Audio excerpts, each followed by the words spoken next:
trazer para a Mariana aqui um outro ponto, que é a gestão de conflitos. Né? Eu mesmo não é o meu ponto forte. Eu não sou um bom gestor de conflitos, eu tenho claro isso aí, trabalho arduamente para melhorar. Como é que você vê, Mariana, nesse ambiente remoto que já torna essa questão mais desafiadora, como lidar com esses desentendimentos, esses conflitos nas equipes? Bem, primeiro que eu duvido que o Otávio não seja um bom líder de conflitos, porque ele é um gentleman e ele saberia resolver isso, tenho certeza, tranquilamente. Bem, para a gente lidar com conflitos, primeira coisa que eu acho que os líderes precisam estar muito bem consigo mesmo. Como? Ele precisa entender se aquilo que está acontecendo, se isso o está afetando e por que está afetando a equipe, o que está acontecendo para que essa situação venha a ocorrer. Normalmente, quando as pessoas estão muito conectadas consigo mesmas, os líderes e etc., ele consegue enxergar tranquilamente uma forma de apaziguar a situação, de ouvir todas as partes e entender como é que ele pode sair daquela situação com a ajuda de todos e etc. Quando a pessoa não está bem, ela tem algo mal resolvido com ela mesma, vai ser muito difícil dela sair bem nessa gestão, porque ela deixa de ser o telespectador e ela entra no conflito. Então, nós temos muitos líderes que, às vezes, gatilhos são acionados, às vezes fofoca, às vezes situações que aquilo mexe com a pessoa e ela não consegue resolver. Então, eu sei que é muito abstrato o que eu estou dizendo, mas é muito importante os líderes estarem bem, conhecerem aquilo que eles são muito bons, reconhecerem o que precisa ser aprimorado e, principalmente, pedir ajuda.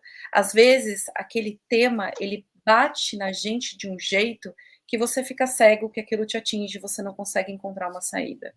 Então, peça ajuda, seja para RH, seja para um mentor, seja para alguém de confiança para resolver. Mas, a princípio, que eu acredito que gestão de conflito, você precisa acolher, ouvir as partes e chegar no entendimento e um aprendizado de tudo isso. Mas, líderes, cuidem-se. Tenham mentores, tenham pessoas para auxiliarem vocês nesses momentos, porque às vezes algo que você nem sabe que te atinge está te cegando e você não está conseguindo resolver.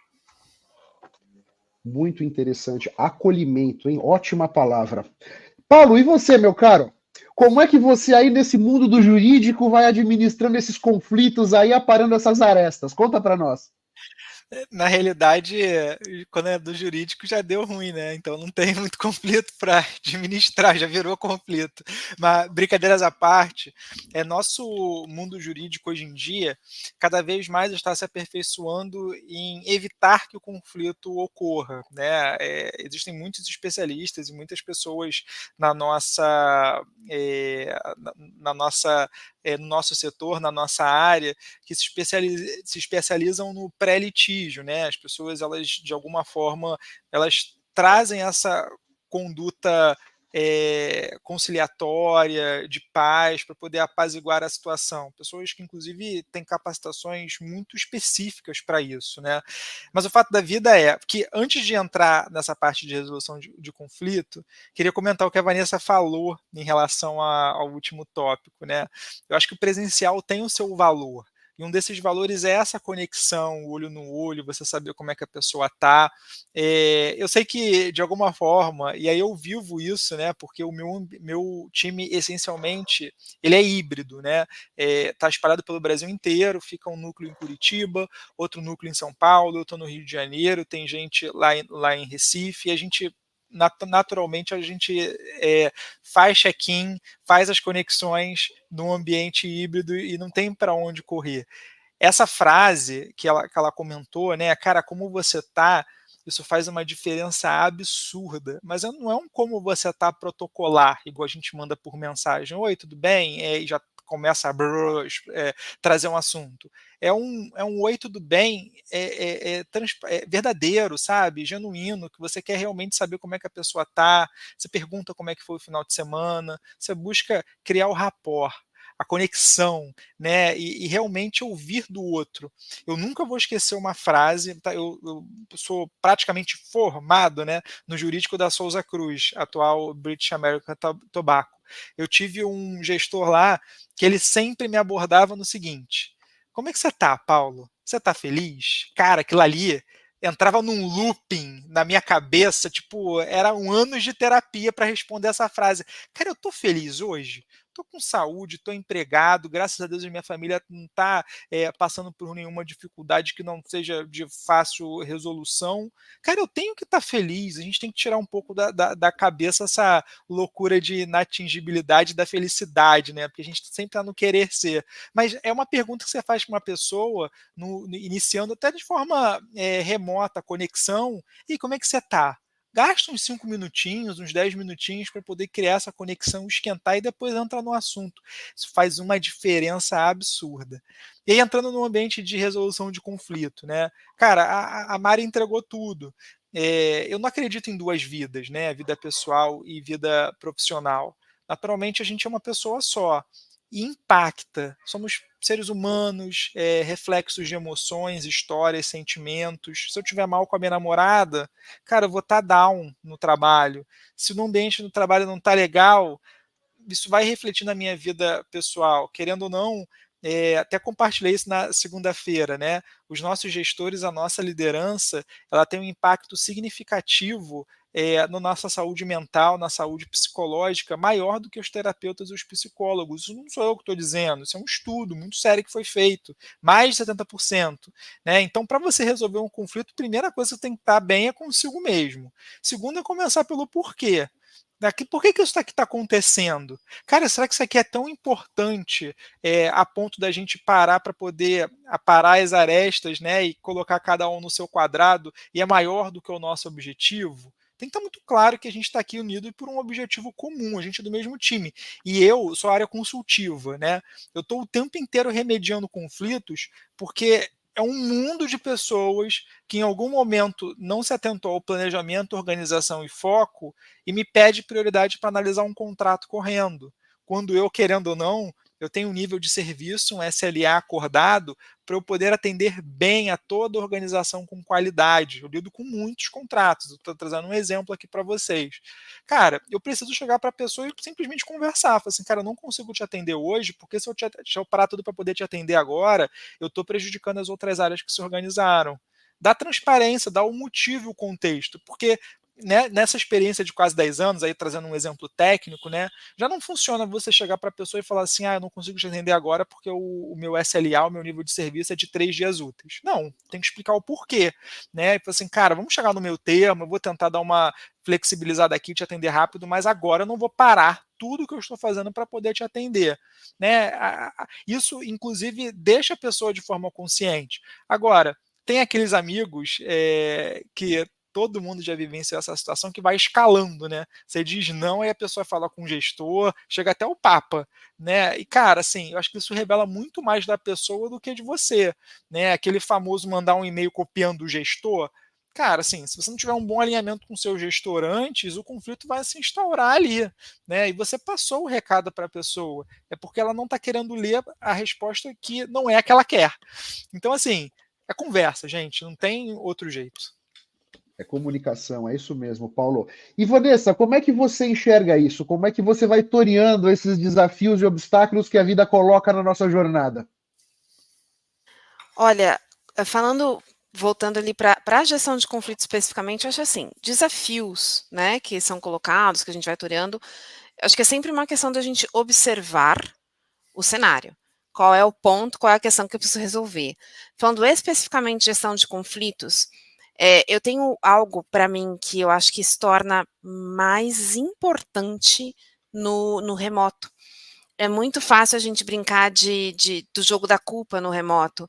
E eu sempre falo, tenta me expor o problema sem usar nomes.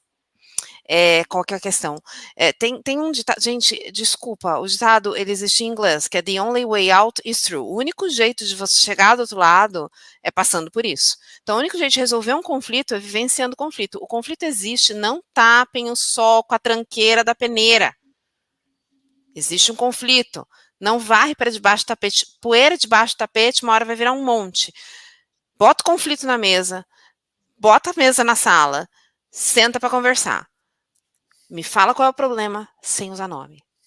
Eu acho que o primeiro ponto para lidar com conflitos é admitir que ele existe e ultrapassar o conflito. E uma forma de você vai orientar os seus liderados com conflito é dizer para eles, me conte o problema sem nomes.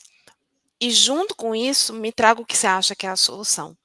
Porque o problema nunca pode ser o fulaninho. Cara, aí você vai ter que abrir um saque com a mãe do fulaninho. O fulaninho existe, a mãe dele botou eles nesse mundo. E aqui a gente não vai falar com a mãe do fulaninho porque não é o colégio, é trabalho. A gente vai falar da questão.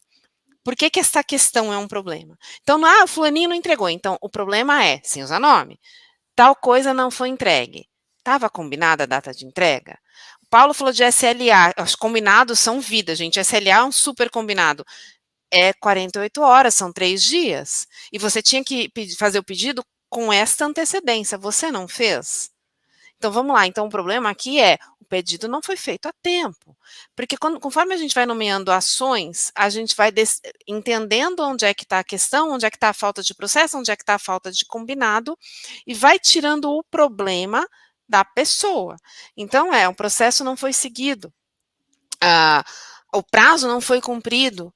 Como é que a gente faz isso sem nome, para que a gente não torne pessoal? O conflito no trabalho não deve ser pessoal, e se for pessoal, a gente vai ter que ir para o RH, a conversa é outra, então tem que ser sempre sobre as questões e como resolvê-las. É processo, é falta de combinado, o que a gente tem que fazer? Então a minha gestão de conflitos é muito... até um pouco dedinho na ferida. Eu acho que a gente tem que botar todo mundo na sala, como adultos que somos, profissionais que somos, e antes de botar todo mundo na sala, ter esse combinado, olha, a gente vai falar todo mundo junto, a gente vai falar sobre as questões, eu não quero que você use nomes, porque não é para atacar o outro, e acima disso, tente levar soluções. Como é que você vê que isso poderia ser resolvido? Porque assim a gente vai chegando a combinados que são coletivos, as pessoas, e aí retomando o que a Mari disse antes, as pessoas se sentem parte da solução, então é muito mais fácil elas colaborarem, versus você dar um top-down na equipe e falar assim, para com isso, vai cada um para o seu canto, engole esse choro. Isso não funcionava quando a gente era criança, não vai funcionar agora, então acho que eu sou muito a favor de pegar o conflito, jogar a luz nele e com isso tirar todo mundo do buraco e falar, resolver. Perfeito. Eu vejo que muitas vezes o líder ele se vê na situação de ser responsável por resolver o conflito. Acho que não, né? O líder me parece que entra para azeitar. Isso sim, né? Isso com certeza, né? Um ponto que eu uso que é muito rico, e eu trago isso aí lá das minhas experiências com o xamanismo. Eu trago um talk stick, que pode ser uma caneta. Só fala quem está segurando o talk stick. Eu estou segurando nesse momento, só eu que falo. Se a Mariana quer falar, ela me pede o talk stick. Eu passo o talk stick para ela, e se aqui tivesse sido combinado, ela já levantava uma caneta aí. Mas a gente não combinou. Aí, então, ela está segurando o talk stick, só ela fala. Porque muitas vezes as conversas vão ficando azedas, porque um vai falando em cima do outro, e ela está explicando, eu já entro rachando para cima dela. A questão do talk stick dá uma organizada muito boa. E é incrível como, se eu não estou segurando o talk stick, eu estou quieto. Por mais que eu queira falar, está ardendo dentro de mim para me posicionar, mas eu não vou me posicionar, porque esse é o combinado. Esse é o combinado que nós fizemos, né? E a questão de escutar ativamente, que a Vanessa trouxe. Fundamental. Porque, no final das contas, o que se espera da liderança? Agir com justiça. Você pode não entregar para o seu colaborador aquilo que a pessoa queria, ele ou ela queria, mas você foi justo ou justa para administrar aquela situação. Missão cumprida, me parece. Né? Com isso e com os pontos que eles trouxeram, eu acho que vocês todos já estão bastante melhor equipados para lidar com esses conflitos. E como a Vanessa disse, eles existem. Varrer para baixo do tapete, um pequeno probleminha, dali a pouco o negócio virou uma cirurgia cerebral e os relacionamentos já vão azedando e podem ser que se formem arestas que a gente não consegue mais aparar. Porque a relacionamento esticou de uma maneira que não volta mais, né? Portanto, agir com presteza também é super importante.